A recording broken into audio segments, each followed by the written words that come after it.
কাটিগড়ায় বন্যা কবলিত বিভিন্ন এলাকা পরিদর্শন করে বন্যায় ক্ষতিগ্রস্তদের সরকারি সহায়তা প্রদানের দাবি জানিয়েছেন বিধায়ক খলিল উদ্দিন মজুমদার।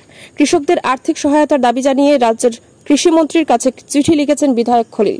বন্যায় কাটিগড়ায় ব্যাপক ক্ষতি হয়েছে, সরকারি সহায়তা ছাড়া কৃষকদের ঘুরে দাঁড়ানোর উপায় নেই। কালাইন থেকে আব্দুস সুবহান লস্করের প্রতিবেদন, তরঙ্গ টিভি। যেভাবে মানুষে এগ্রিকালচার যারা ধান ক্ষেত করছে, মানুষ অনেক কষ্ট করি আগেও একবার কয়েক মাস আগে ফ্লাডে নষ্ট করছে।